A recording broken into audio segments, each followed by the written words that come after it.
하나님 말씀 출애굽기 5장 15절에서 6장 1절 말씀입니다. 이스라엘 자손의 기록원들이 가서 바로에게 호소하여 이르되 왕은 어찌하여 당신의 종들에게 이같이 하시나이까? 당신의 종들에게 짚을 주지 아니하고 그들이 우리에게 벽돌을 만들라 하나이다. 당신의 종들이 매를 맞사오니 이는 당신의 백성의 죄니이다. 바로가 이르되 너희가 게으르다 게으르다. 그러므로 너희가 이르기를 우리가 가서 여호와께 제사를 드리자 하는도다. 이제 가서 일하라. 짚은 너희에게 주지 않을지라도 벽돌은 너희가 수량대로 바칠지니라. 기록하는 일을 맡은 이스라엘 자손들이 너희가 매일 만드는 벽돌을 조금도 감하지 못하리라 함을 듣고 화가 몸에 미친 줄 알고 그들이 바로를 떠나 나올 때에 모세와 아론이 길에 서 있는 것을 보고 그들에게 이르되 너희가 우리를 바로의 눈과 그의 신하의 눈에 미운 것이 되게 하고 그들의 손에 칼을 주어 우리를 죽이게 하는도다. 여호와는 너희를 살피시고 판단하시기를 원하노라. 모세가 여호와께 돌아와서 아르되 주여 어찌하여 이 백성이 학대를 당하게 하셨나이까? 어찌하여 나를 보내셨나이까? 내가 바로에게 들어가서 주의 이름으로 말한 후로부터 그가 이 백성을 더 학대하며 주께서도 주의 백성을 구원하지 아니하시나이다. 여호와께서 모세에게 이르시되 내가 바로에게 하는 일을 네가 보리라. 강한 손으로 말미암아 바로가 그들을 보내리라. 강한 손으로 말미암아 바로가 그들을 그의 땅에서 쫓아내리라. 아멘. 사람을 자기의 입맛에 맞게 길들이는 방법이 있습니다. 그것은 당근과 채찍을 사용하는 방법이죠. 먹을 것을 먼저 손에 쥐고 그리고 말을 듣지 않을 때는 채찍을 가하는 것입니다. 이런 방식으로 백성들을 부려먹는 경우들이 종종 있는 것을 볼 수 있습니다. 그런데 그로 인하여 사람들이 갖게 되는 습성은 결국 굴종하는 일이 일어나게 됩니다. 먹을 것을 위해 어쩔 수 없이 땅을 기게 되는 것이죠. 살아갈 이유가 더 이상 없어진 단지 먹을 것만을 위해 사는 비참한 그러한 모습들을 보게 됩니다. 그러한 속에서도 자기의 존재 이유를 알게 되는 이들은 저항하고 일어나게 됩니다. 자유를 위해서 또 생존을 위해서 자기의 생명을 위해서 일어나게 되는 것이죠. 이스라엘 백성들이 가나안에서 애굽으로 들어와 사는 지가 430년이 다가오는 즈음에 바로 왕의 이 학대와 길들이는 삶에 익숙해져 있었기 때문에 그들에 대한 하나님의 부르심과 또 조상 아브라함을 통하여 주셨던 약속을 잊어버리고 오직 자기의 생명을 연명하기 위해서 살 수밖에 없었던 현실이었죠. 그러나 오늘 하나님께서는 그들을 깨우십니다. 쉽게 그들로 광야를 지나 가나안으로 들어가게는 허락지 않으십니다. 왜냐하면 자기의 존재 이유를 명확히 알지 못하고 쉽게 가는 길은 오히려 쉽게 잃어버릴 수 있기 때문입니다. 그래서 그들로 떠날 이유를 발견하게 하시고 그들과 바로와의 관계를 철저히 끊으시는 하나님의 은혜가 오늘 본문 속에서 나타나고 있습니다. 모세가 하나님께로부터 호렙에서 부름을 받고 또 그의 형 아론을 찾아가 함께 애굽에 들어간 뒤에 장로들을 만나 하나님의 뜻을 전하고 그리고 이 일로 이 바로 앞에 나아갔을 때 바로는 콧방귀도 뀌지 않고 오히려 이 백성들이 쉴만하니까 또 일할만하니까 이들이 잡생각을 가지고 있다고 판단을 하고는 더 큰 노역을 하도록 그들에게 재료도 주지 않고 벽돌을 찍어 그 수요를 맞추라고 명령하게 되었고, 이 일에 너무 고통스러운 백성들과 이 수를 맞추지 못하기 때문에 그들을 감독하는 이스라엘 기록자들에 대하여 심한 채찍과 징계가 오게 되어서 결국 그 원망이 모세와 아론에게 간 것입니다. 이 민족이 일제 36년의 시기를 거칠 때에도 두 부류의 사람들이 분명히 있었습니다. 민족적 이 정체성을 발견하고 또한 독립을 위해서 항거하는 이들이 있었는가 하면 그저 이 삶의 현실에 순응하고 순리대로 그냥 살자 하는 이들이 있었습니다. 우리가 예수님을 믿고 또 믿음 안에서 살아간다고 할 때에는 주의 말씀을 따라서 하나님의 언약을 기억하고 하나님께로 돌아가기 위한 영적 전쟁의 자리에 부름받은 군사와 같다는 것을 잊지 마시기 바랍니다. 우리는 순간순간 하나님의 나라를 또 하나님께로 말미암아 살아가는 삶의 이유가 분명히 있다는 것을 기억하고 끝까지 싸우며 항거하며 이기며 나아가야 될 줄로 믿습니다. 이 땅에 소망을 두고 이 땅의 것에 그저 살아간다면 그것은 이방인들이 다 구하는 것과 같이 다 똑같다는 겁니다. 그러나 우리는 오직 진리를 위하여 또한 주의 구원을 위하여 하나님의 백성으로 부름받고 하나님의 은혜를 입은 자들입니다.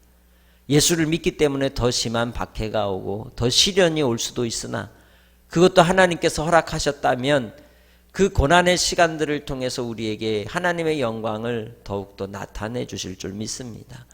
주님을 향한 믿음 가운데, 주를 향한 사랑 가운데 언약을 붙들고 믿음으로 더욱더 가까이 주님께로만 나아가시기를 아버지께서 또 기뻐하실 줄 믿습니다. 예수님의 제자들이 그러했습니다. 예수님께서 고난을 당하시고 십자가에 못 박혀 죽으신 뒤에 제자들은 두려워 떨며 마가의 다락방에 모여 숨어 있었죠. 그때 우리 예수님이 부활하시고 제자들 앞에 나타나셔서 평안을 이제 그들에게 끼치시고 그들로 말미암아 담대케 해주신 그 은혜가 있었습니다.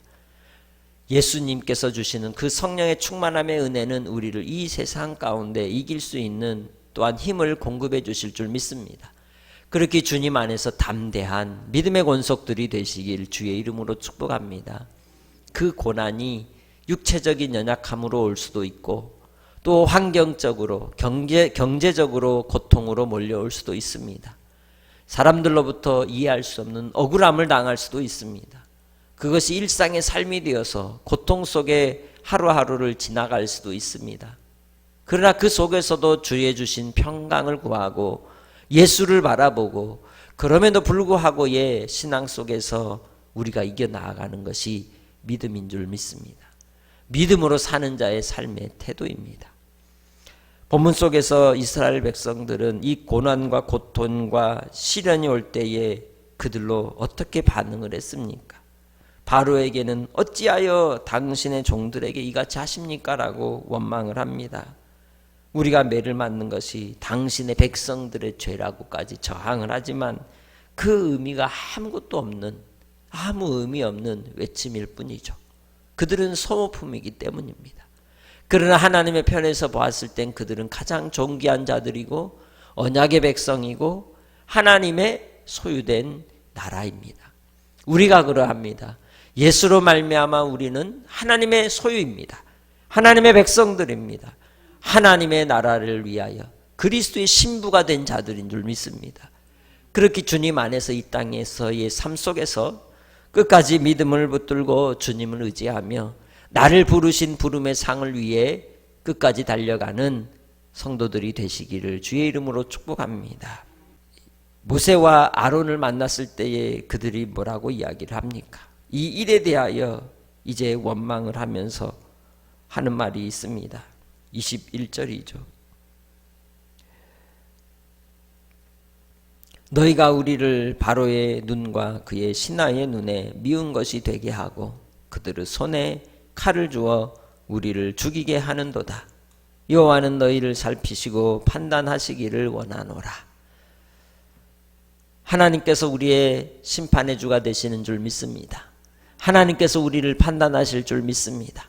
모세는 억울했습니다. 왜? 하나님이 시키셨기 때문에. 그런데 하나님께서 이 일이 있을 것이라고 분명히 말씀하시기도 하셨습니다. 그런데 알면서도 그 고통을 당한다는 건 쉽지 않죠. 병원에서 의사 선생님이 어때요? 주사를 놓든지 어떤 처치를 할 때 아파요? 누가 몰라요? 그죠? 근데 주사를 놓으면서 하면 네, 조금만 참으세요. 또 아파요? 그러면서 주사를 놓습니다. 다 알아요. 알지만 그 과정을 거쳐야 하는 것입니다.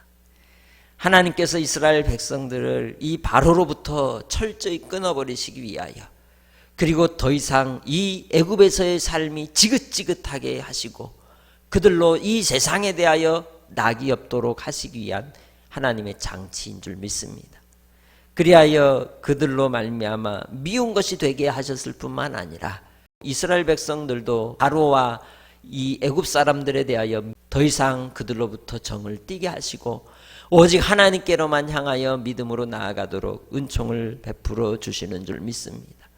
하나님께서는 자기 백성들을 구별하실 때에 여러 방법을 사용하시는 것입니다. 우리는 세상에 길들여지는 자가 아니라 하나님께 순종하는 자가 되고 하나님의 뜻을 알고 헤아려 복종하며 주님을 기쁘시게 하는 삶으로 나아가시기를 주의 이름으로 축복합니다. 왜 그렇습니까? 하나님께서 우리에게 어떤 분이시기 때문입니까? 그렇게 모세가 원망하며 하나님 앞에 호소할 때 주님이 6장 1절에 그 뜻을 가르쳐 주십니다. 이제 내가 바로에게 하는 일을 네가 보리라. 누가 하는 일? 하나님이 하시는 일. 내가 바로에게 강한 손으로 말미암아 바로가 그들을 보내리라. 강한 손으로 말미암아 바로가 그들을 그 땅에서 쫓아내리라. 아멘. 애굽 가운데 이스라엘 백성들은 살 자리가 없는 겁니다. 그곳은 그들의 땅이 아닙니다. 그들에게 지명한 곳으로, 그들에게 약속한 곳으로 그들은 돌아가야 합니다. 우리도 그렇습니다. 우리에게 약속하고 지명하신 땅은 이 땅이 아닙니다. 우리는 하나님 나라의 백성이고 하나님을 향하여 가는 하나님의 백성들임을 기억하고 저 천국을 향하여 소망 가운데 나아가시기를 주님의 이름으로 축복합니다. 하나님께서 강한 손으로 일하실 줄 믿습니다. 하나님께서 능하신 손으로 악한 대적을 이기시고 승리하실 줄 믿습니다. 끝까지 우리의 영적 전쟁의 삶 속에서 마지막 생명 다하기까지 주님 안에서 싸우며 이기며 하나님의 나라를 위하여 한 걸음 한 걸음 가까이 나아가시기를 주님의 이름으로 축복합니다. 내가 하는 일이 아니라 하나님이 하시는 일입니다. 질병에도 불구하고 우리는 하나님을 신뢰하고 우리의 연약함에도 불구하고 강하고 능하신 하나님의 손을 바라보고 주님의 은혜를 바라며 의지하며 나아가는 것이 복 있는 삶이라고 할 수 있습니다. 비단 출애굽의 이 이스라엘 백성들만의 삶의 의미가 아니라 오늘 우리의 삶의 의미도 여기에 있는 줄 믿습니다. 하나님이 하신 일이라면 그 일 속에서 하나님이 강한 손으로 또한 나를 붙드시리라. 할렐루야. 하나님이 나와 함께 하시리라. 하나님이 나를 인도하여 주시리라. 믿고 의지하며 오늘도 승리하시기를 주님의 이름으로 축복합니다. 그것이 주님의 뜻입니다. 그것이 우리로 승리를 맛보게 하실 하나님의 약속입니다. 그래서 오늘 하루 속에서도 하나님께서 나를 통하여 이루실 영광을 기대하고 기도하며 기다리는 기도의 시간이 되시기를 바랍니다. 하나님 아버지, 오늘도 우리로 고난과 시련이 또 이해할 수 없는 상황과 환경 속에서 억울함을 당하고 고통과 아픔 속에 있을지라도 주께서 강한 손으로 아버지의 일을 보이시고 이루실 것을 믿습니다. 아버지 하나님, 신실하신 하나님 아버지 앞에 나아갈 그날까지 믿음을 지키며 우리를 향하신 부름의 상을 위하여 달려가는 하나님의 자녀들이 되게 하시고 이 땅이 우리의 영원한 처소가 아니라 저 아버지의 집이 우리의 영원한 안식의 쉼터요 주님의 품인 줄 믿고 이 땅에서의 삶 속에서도 믿음으로 경주하며 승리할 수 있게 하여 주시고 나를 위하여 허락하여 주신 사명을 잘 감당하게 하옵소서. 한량없으신 은혜로 오늘도 주님께 기도할 때에 들으시고 응답하시고 역사하여 주실 우리 아버지 하나님을 찬양하옵고 예수님의 이름으로 기도합니다. 아멘.